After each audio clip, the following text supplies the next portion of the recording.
Hello, everyone. I ruffled some feathers yesterday, so naturally I'm gonna do it again. The reason is because I dove into a study after posting my video and people coming back with responses of, well, why, all the different responses to my video. It caused me to dive in deeper and to study this more and understand why I see this so differently than other people. And even some people were like, well, why is this not talked about? Like, if we don't need to go back to Jackson County, Missouri or Independence, Missouri, then why isn't that talked about that we don't need to?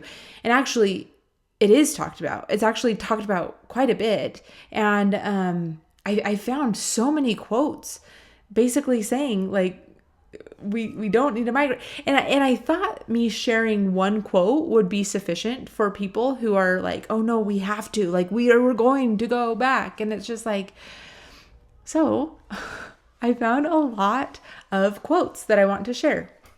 And I'm actually going to bypass, I was going to take you through the scriptures, Doctrine and Covenants 84, how it connects to Doctrine and Covenants 124, and how it kind of, the Lord tells them, I have accepted your offering. You guys couldn't build a temple in Jackson County, Missouri. I have accepted your offering here. And you guys can go do that study. I'm actually just going to shorten this and condense this down and just share the quotes and the sources that I found, because as I was reading them to my husband, he was like, wow, well, that's really plain, isn't it? And I was like, yeah, it really is. So let's just dive into it. First, we're going to be in church history topics, Zion and New Jerusalem. Now, this is a really interesting resource to use because it goes through the history of what, and there's so many topics in here. It's not just Zion or New Jerusalem. I'm going to take you to two of them today. I'm going to take you to Zion and New Jerusalem, and gathering Israel, because they both really emphasize the point that I'm trying to make. So, all of this is under the umbrella of what is happening right now in the church, in the gospel, in the world, and how do we not miss the majesty of the moment? Now, I got some criticism yesterday saying that I am all is well in Zion. And first of all, I get so annoyed when people are like, all is well in Zion, huh? We're just all perfect and nothing bad is ever going to happen. Okay, first, that is not what all is well in Zion means. Second, if we live the gospel of Jesus Christ, that, like, do we not understand what Zion is? Because it doesn't mean that no bad thing will ever happen.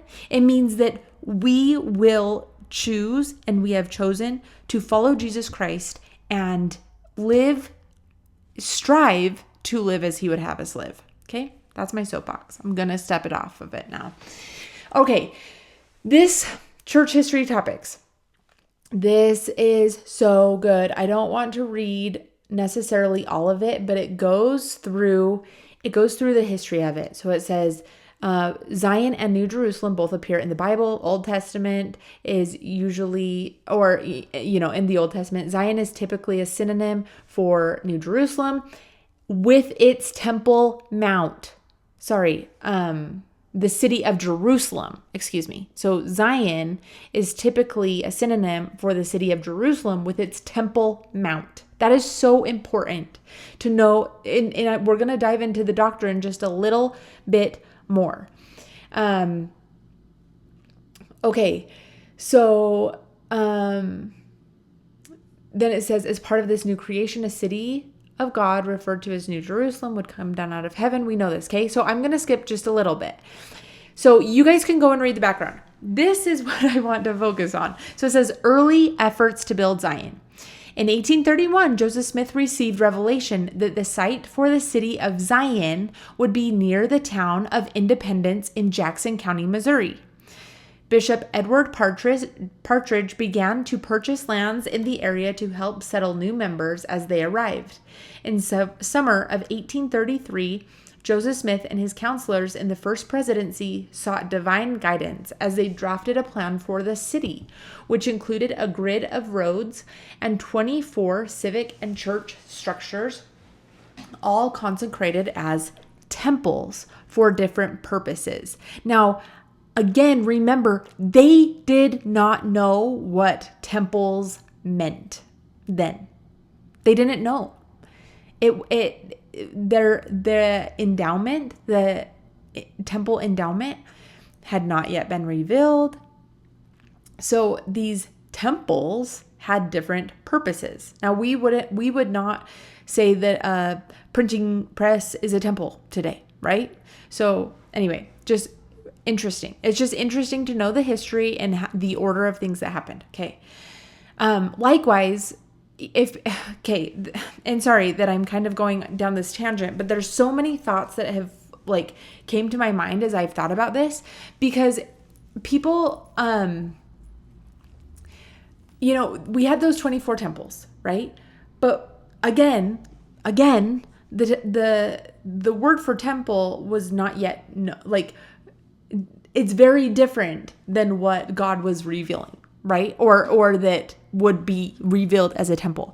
So there are people, and I know I talked to Jared, and I'm not saying that it won't happen like this. I'm just saying it's so interesting when people say, no, it has to be built up in Independence, Missouri, and this temple has to be built, but it could be the visitor center. And it's really interesting because actually, can it? If we're going to be thinking very how this revelation was written, can the temple be where the visitor center is? Or does it need to be on the temple lot that was dedicated to be the future temple? Now, I'm just asking questions. I'm not answering them because, again, I view Zion, New Jerusalem, and the coming down of Zion all maybe a little differently. And I'm okay with it not happening the way that Doctrine and Covenants 84 says that it would, because Jesus Christ himself said, okay, you guys tried. And really the main point was that you would build a temple so that the saints could be endowed with power. That's the doctrine behind Zion. I digress. Okay. So anyway, I just wanted to point that out, that even though it was going to be a 24 temple complex, it wasn't necessarily going to be the temples that we would know today. Okay, that summer, however, citizens of Jackson County drove the saints out of the country, forcing them to abandon their lands and their efforts to build the city of Zion. In a series of revelations that followed, the Lord had instructed the saints regarding spiritual characteristics they lacked, but which were necessary for any people who desired to build Zion, and gave them instructions on how to move forward. The saints began to prepare for the redemption of Zion, a time when they would return and reclaim their land in Missouri and resume building the holy city.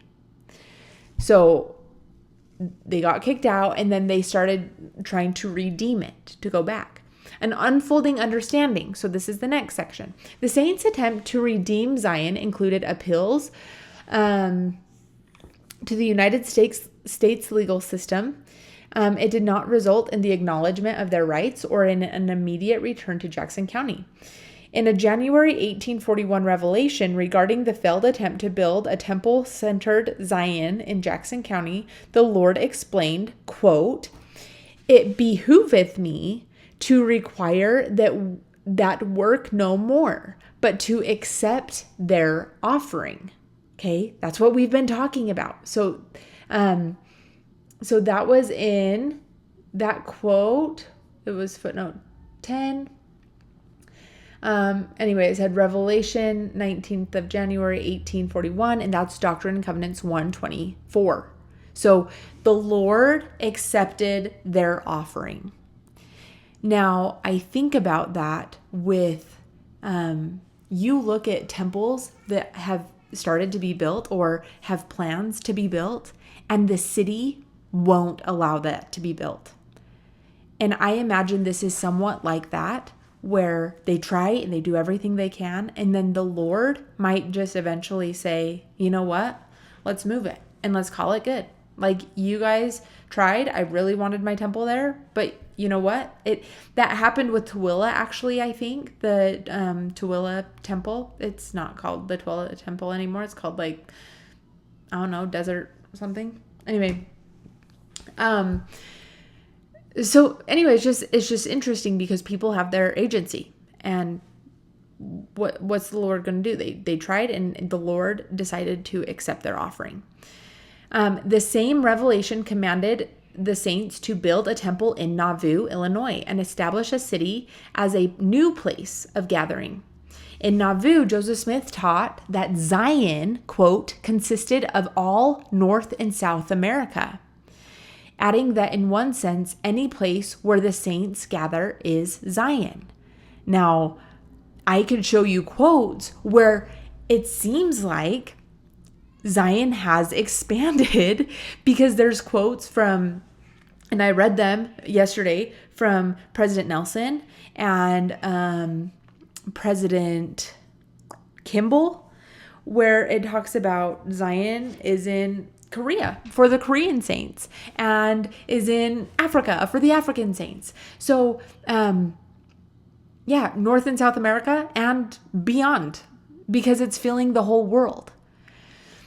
He also emphasized the importance of the temple for Zion and the gathering, declaring that, quote, now this is Joseph Smith. So again, I'm not saying that the prophecy of Joseph Smith to build a city, a righteous city to God, or Zion, or New Jerusalem, or however you want to say it, I'm not saying that that prophecy of Joseph Smith won't be fulfilled. What I'm saying is, I think it has been fulfilled. That's actually what I'm saying, is I think that the whole point in stating a location was so that they could build a city or a temple. Now, again, I know people are going to be like, but I've always been taught. And it's like, yeah, okay, I'm okay. I'm okay if it does go back to Independence, Missouri. I really, really, really, really, really am. But people get hooked up on this, like, well, if we're so close to the second coming, then why is headquarters not changing? Why is headquarters not changing from Salt Lake City to Independence, Missouri? And my contention to you is, I don't think it has to. Now, if it does, so be it. That will be a very obvious sign, and all of us will be like, wow, cool, okay, awesome. What I'm saying is, I think this prophecy from Joseph Smith is showing how revelation is given, that it's line upon line and you learn stuff. And it's like, okay, yeah, New Jerusalem is North and South America, but like also if you're in Korea, it's also in Korea. And if you're in Europe, it's also in Europe, because God is creating a Zion people. And I'm okay with it being one or all of them. In fact, God wants us to think that it's all of them. It's a people, it's a lifestyle, and it's sometimes a location. And it's a lot of times a location centered around a temple. So let me read this again. Okay, so again, this is Joseph Smith. He emphasized the importance of temples for Zion and gathering, declaring that where we can get a temple built first, there is the place. Now, it's really interesting that Brigham Young, after he arrived in the Salt Lake Valley, put his cane down in the dirt and said, this is the place. This is the place where we're going to build a temple. Because no matter where you go, you're going to want Zion. You're going to want a community focused around Jesus Christ, Heavenly Father, and covenants made with them in the house of the Lord. Joseph anticipated that a temple city such as Nauvoo would serve as a center of gathering, and that stakes of Zion would be established in many places, each serving as a refuge for the faithful. Okay, now again, I'm just saying this is the progression of line upon line revelation that we believe in. And I think it's interesting. It's going to say, and maybe I'll just talk about this after I read it, so I'll just keep reading. The Latter-day Saints continued to hope, there it is, for a return to Jackson County, Missouri. Now, it's actually really interesting because even today, you could still say Latter-day Saints continue to hope for a return to Jackson County, Missouri. Again, I'm not saying that it won't happen. I'm just saying, like, I feel like they're missing it. Like, they're missing what the Lord is doing right now, because they're like, well, but how are we going to build Zion if it's not at that one place?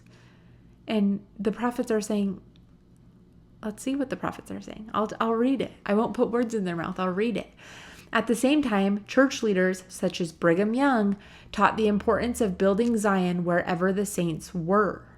Not long after they settled in the Salt Lake Valley, President Young spoke of their growing a city as a new Jerusalem and the rising Salt Lake Temple as the focal point of the gathering. Doesn't that sound familiar to Elder Stevenson, where he says this is the symbolic center? It's a symbol because it represents what you guys are doing in your home countries. Now, someone was like, no, it's a symbol because it's pointing towards Jackson County, Missouri. And it's like, why? I feel like the Lord has been telling the saints, even from the days that they got taken out of Independence, Missouri, like, look, you can have the blessings of Zion if you build a temple. That was the doctrine behind it.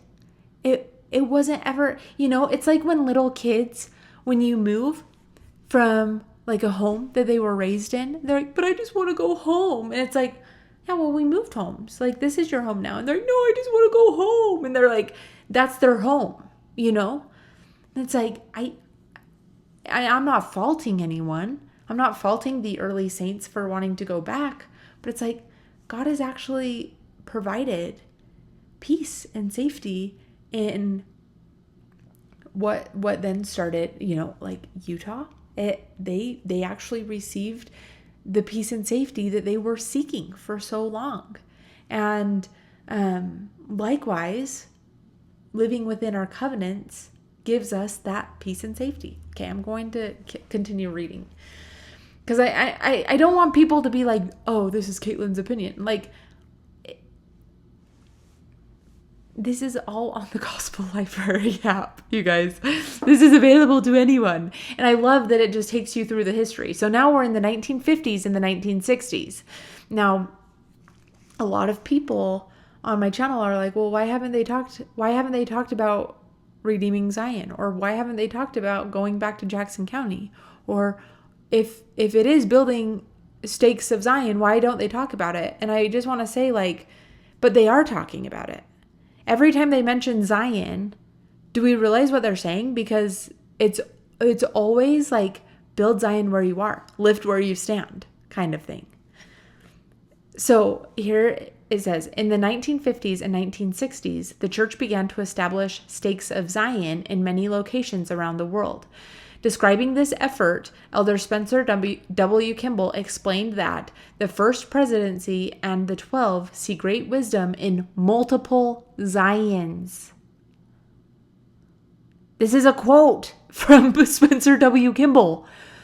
The First Presidency and Quorum of the 12, aka God is impressing on their mind the great wisdom in multiple Zions, many gathering places where the saints within their own culture and nations can act as a leaven in the building up of the kingdom. Lift where you stand. Raise up the church where you are. Use it as a leaven for building the kingdom. Today, what's the counsel? Today, Latter-day Saints gather to local stakes of Zion and build temples in many countries. And church leaders emphasize the importance of building of becoming a people who live up to the ideals of Zion, unity, godliness, and charity. That is the counsel today. That is what we are seeking for. And I know that, that there are going to be people being like, well, but, okay, if there is a command, now this goes back to something that President Oaks talked about in a fairly recent, like a few years ago, general conference. He said there are temporary commandments, like where to build up the church, Independence, Missouri, Kirtland, Nauvoo, Salt Lake City. And then there are permanent, commandments, like more long term. Right now, the command is to build Zion wherever we are. I don't know if that will change. I'm okay if it does. But when it does, it will probably come as a command to go and build Zion somewhere else. But my whole purpose in taking this long to explain this is it would need to come by command again. It would need to come right now, we're asked to build it up where we are, to become a people who live up to the ideals of Zion. That is not me saying all is well in Zion. That's me saying, listen, people, we've got to make and keep the covenants we make in the temple. That is how we become Zion. We focus our lives around Jesus Christ, and we do that as we become a temple going people, and as we focus our lives. That was always the case. I shared that quote with you from Joseph Smith. Wherever a temple is, there is Zion.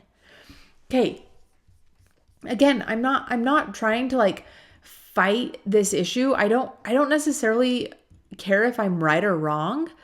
What I do care is when people go and spread like just kind of this idea that we're not even close to the second coming because Zion isn't built up. Like, what? Especially when prophets and apostles are telling us today to become Zion? Like, okay. I mean, to me, looking forward to a future city to be built up is taking all of the responsibility away from us to strive to be Zion. So it's so interesting to me when people are like, oh, all is well in Zion with you, right? And it's like, no, I'm actually like striving every day to be Zion like actually on the contrary, like I don't know. Anyway, it's such a bizarre thing, really. Okay. So now I'm in the church history topics of the gathering of Israel. Now, again, this it talks a lot about Zion, right? At the same time, anyway, just the gathering would occur as they preached throughout the world, bringing the gospel to scattered descendants. And saints were asked to build a city of Zion, to which converts could gather in preparation for the second coming of Jesus Christ. Okay, so here we go.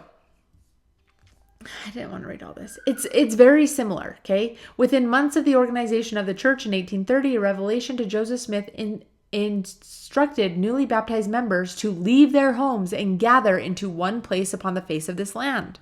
Further revelation designed Ohio as the first place of gathering.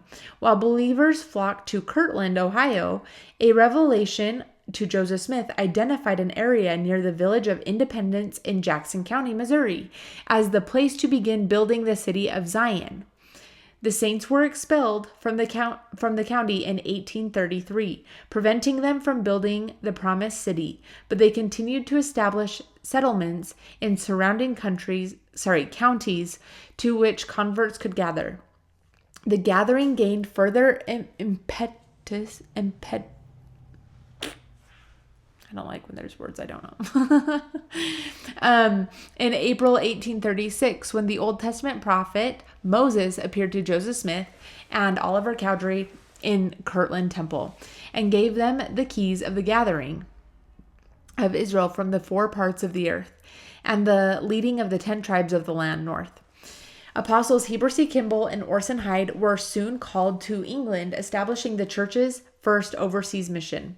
Thousands of converts began to flock to Latter-day Saint states in Ohio, Missouri, and later Illinois and Nauvoo. In Nauvoo, Illinois, the Saints established a large stake and began building a new temple. Joseph Smith taught that in one sense, the whole America is Zion. Okay, there's that. Okay, there we go. The saints could gather anywhere so long as there was a temple. Interesting. Do you see what is happening right before our eyes? I pray that we will not miss the majesty of this moment. The Lord is indeed hastening his work. That prophets and apostles have been teaching it since Joseph Smith, and we're still not grasping it. He explained that the main object, this is the doctrine right here. Are you ready? This is the doctrine of the gathering. This is the doctrine of the temple. Okay? I'm underlining it for you so that you can see. He explained that the main object of the gathering was to build unto the Lord a house, whereby he could reveal unto his people the ordinances of his house and glories of his kingdom, and teach the people the ways of salvation. That was the main object of gathering to Zion. Now people say, no, it's going to need to be a safety and a refuge. Isn't it? Isn't it?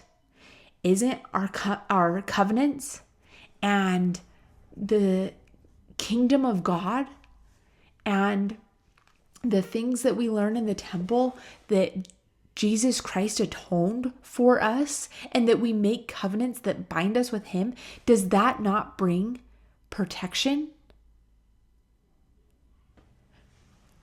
After Joseph Smith's death, the saints migrated to the American West, where they continued to establish stakes of Zion and build temples. In 1848, church leaders urged converts in Europe to immigrate as speedily as possible to the Great Basin. New members abroad, especially in the Great Britain and Scandinavia, eagerly followed church leaders' instruction, so much so that the Latter-day Saint settlements faced challenges supporting and integrating the large number of immigrants economically.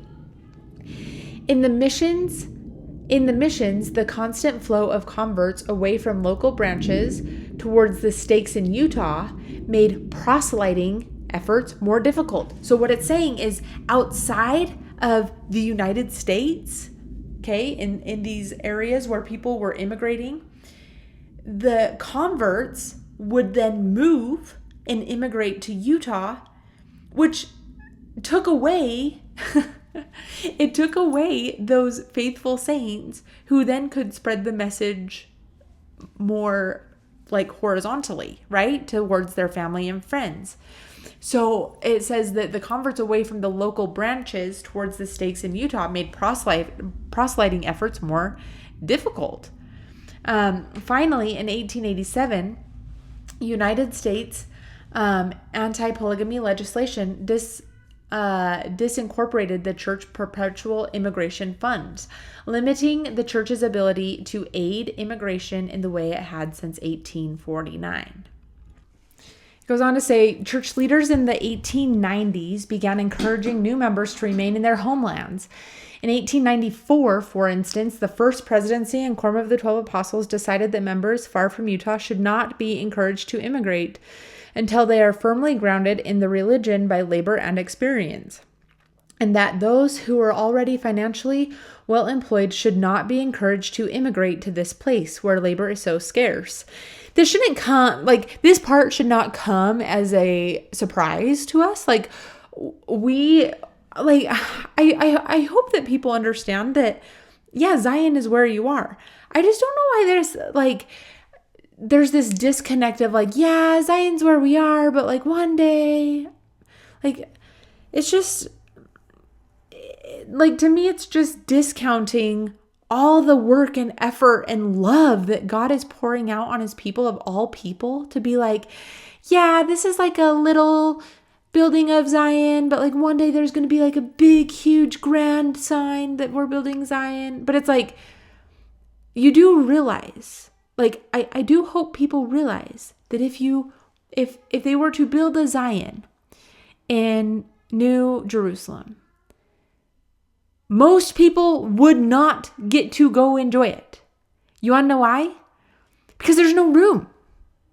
So we better learn to love the Zion that we're living in. Like, that's the whole thing is, you know the people who are like, oh, no, my word's the best. No, my word's the best. And it's like, that's the kind of mentality we should be having, is that where we live is the best because it's surrounded by people that we love. And like, it's the same doctrine and it's the same gospel that's being taught, but we're surrounded by people we love. And that's what makes it home. And that's what makes it Zion. And anyway, it's just so interesting to me, right? Like, it's, to me, I get a little frustrated because I'm just like, so are we not grateful for what God's giving us now? Like, I'm super grateful that I have 2 temples that I basically consider my temples, you know? And it's like, it's just cool what God's doing. Okay, one second. Okay, but the earlier directive to gather Zion continued to appeal to some members and still does. I'm going to read that again, actually. But the earlier directive to gather to Zion continued to appeal to some members, and leaders felt they could not in good conscience discourage members from migrating if they desired and had the means to do so. So here's this like torn where the members are like, but we want Zion. And the members are like, you can have Zion where you are. And the members are like, no, we want to move. And they're like, okay, you know, like, I don't know. Anyway, so it says the Liverpool Mission Office continued serving as an immigration agency until the British Mission headquarters was relocated to London in 1933. Though immigration continued to decline steadily. In 1952, President David O. McKay traveled to Europe to select sites for temples in England and Switzerland. While there, he told a reporter, "We aim to keep our adherents here instead of encouraging them to immigrate to Utah and other places." Sorry, duty calls. Okay. Let's see. He explained so that they don't encourage them to move to Utah. He explained that the presence of temples would bring the blessings of Zion to the saints in Europe. Okay? Subsequent presidents of the church continued to pursue the goal of building temples wherever there were large concentrations of saints. In 1977, I'm just laughing, right? Because it's like they have talked about Zion being global now. It's okay. In 1977, Elder Bruce R. McConkie reiterated that Zion exists wherever individuals gather together into the true fold of God through baptism and covenant. Referencing the people of Enoch, Elder McConkie taught, to create a stake is like founding a city of holiness. Every stake on earth is the gathering place for its lost sheep who live in its area. The proliferation of temples and stakes throughout the world has provided Latter-day Saints with the advantages and blessings of gathering while also assisting in the continued gathering of God's children in their own lands. There's your sources, everything. You guys, I'm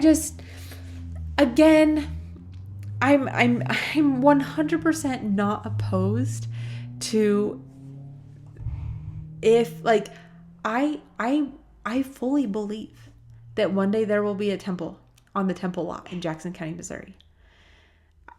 I believe it. What I don't think is that it has to happen before Christ comes again.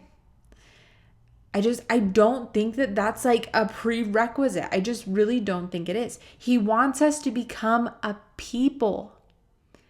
And people in Independence, Missouri, we know some of them, right? They are striving to become Zion. They are covenant makers and keepers. They have a temple nearby. It's just like anywhere else in the world.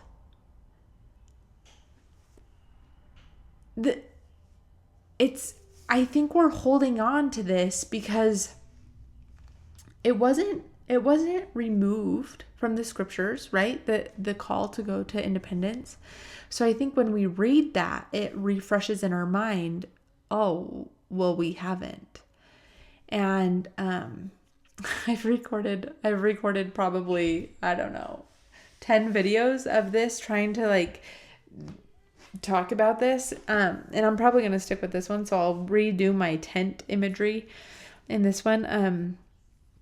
But when you spread out a tent, right? Everyone's always like, no, independence is the center place. It has to be the center place.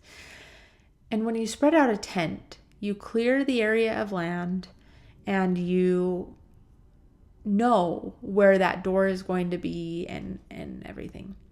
Well, then you roll out the tent and you stretch it and you pull it and then you stake down all the corners. And that to me, that seems like what this process is. Now, God has declared Independence, Missouri. That's going to be the center place. When that didn't work out, he's like, okay, let's start spreading out. And then they started talking about having multiple stakes of Zion, multiple places of Zion, right? We just read those quotes. And so you start putting down your stakes. It was always meant to enlarge the borders of Zion. Zion was always supposed to cover every one of God's children. Always. Let God prevail. Those who are willing to let God prevail gets gathered in. They get gathered into their covenants. They get gathered into the temple. And that's the important part. So as we build churches and temples, and we gather to those temples through covenant, and we become a covenant people, and we strive to live a covenant and a Zion life, we're creating Zion. Now you think of that tent, and now everything's all pulled out and staked down, and then you put the poles in, and you have that structure, which the structure was laid, right? Covenants, temples. It's the same everywhere you go in the world. There is a structure. There's a blueprint. Okay, so you put those poles in, and then what's the last thing?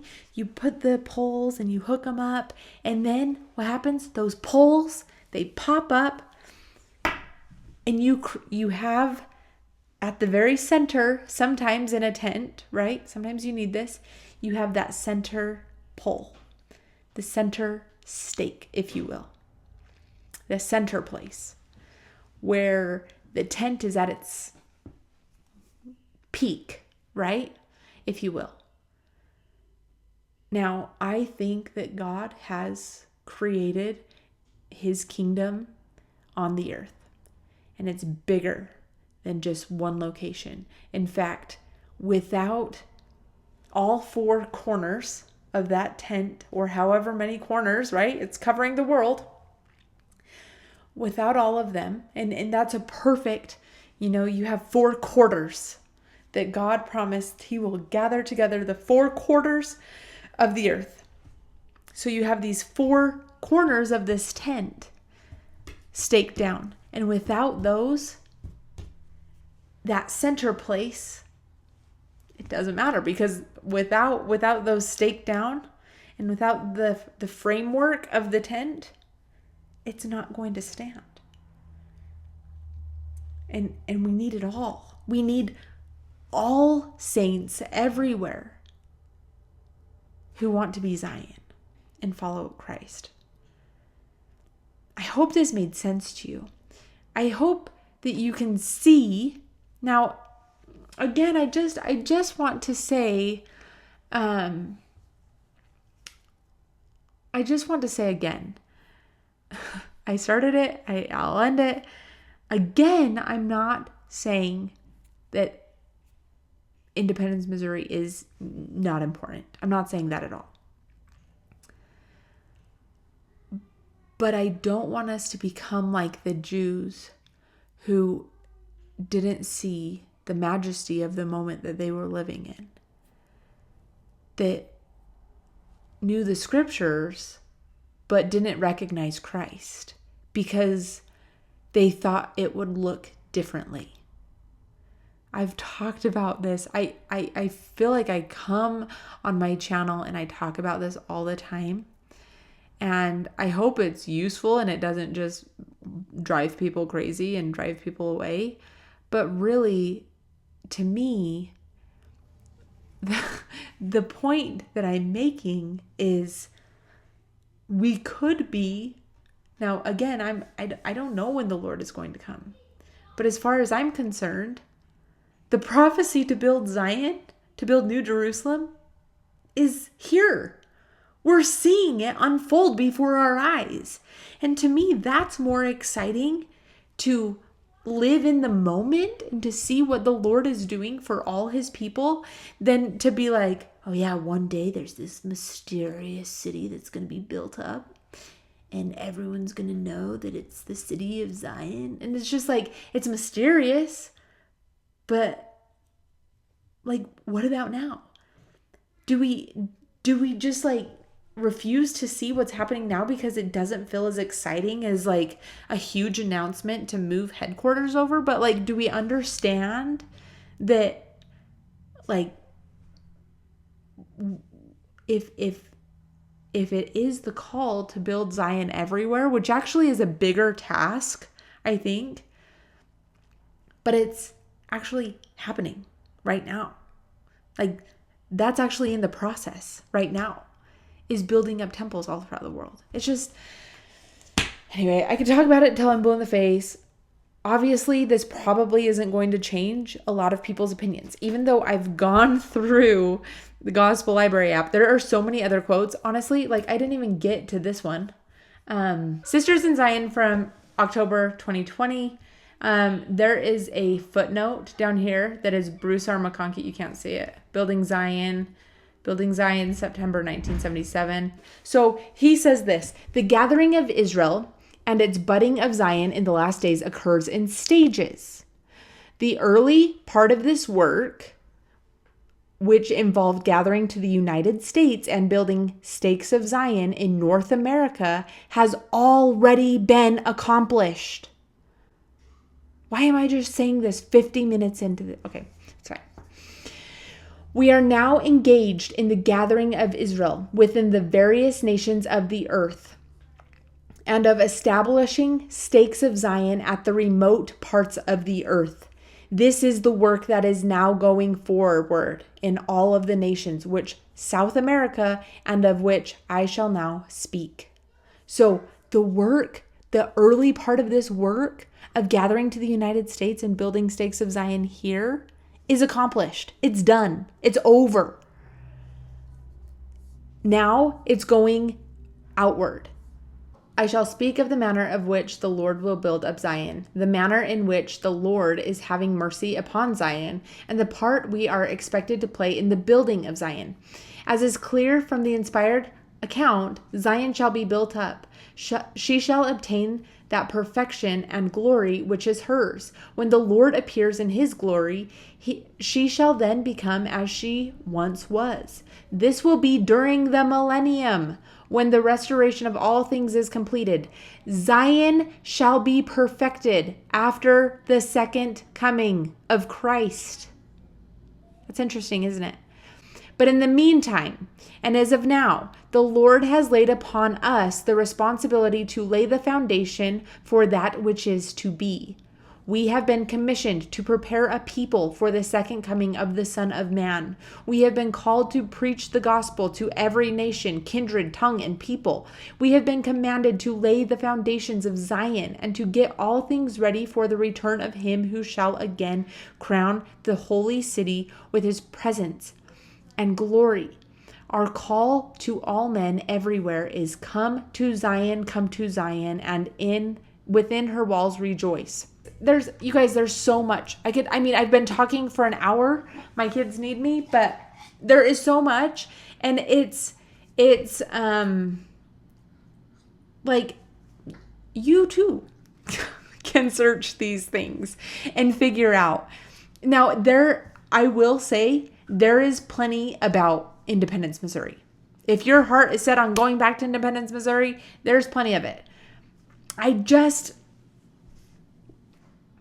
I've also just showed you so much about what God is doing. And for some reason, and I don't understand why, but our mortal brains and bodies and spirits want to hold on to like a location when really God is like, I want to change my people. I want my people to become Zion. I want them to become unified with me and with another. And I understand that there are different definitions of Zion. I get it. I've studied it. I'm not an idiot. Like, people who attack my intelligence because I'm saying, like, I don't even know why they're doing it, because they're rude, I guess. But I've studied it. But the thing that I go back to is, what is the Lord asking his prophets and apostles to do today? And I go back to why the Lord excused them for not building it. And it's because the doctrine around it. The doctrine around it is God was so willing and wanting to pour out his blessings and endow them with power and glory in the temple. And they didn't do it. And they had to move. But once they did build a temple, God was like, okay, thank you for your efforts. I'll pour out my spirit upon you. The same thing is happening all throughout the world. It's amazing. This was too long. People are going to complain. It's fine. But thank you for listening. And I'm sorry if this goes against what you think. I mean, you don't have to hate me. You don't have to agree with me. Again, I'm okay if we go back to Missouri. I'm okay if they announced it today. I'd be like, wow, cool. This is amazing. I also, which I think is the safer option, I'm okay with it not going back to Missouri too. Because I can see how God has fulfilled his promises and how the prophecies of Joseph Smith of building Zion and gathering Israel are happening right now. And I think that's a blessing that I'm able to see both sides of it. Anyway, hope you have a great day. Sorry this was so long. Okay, bye.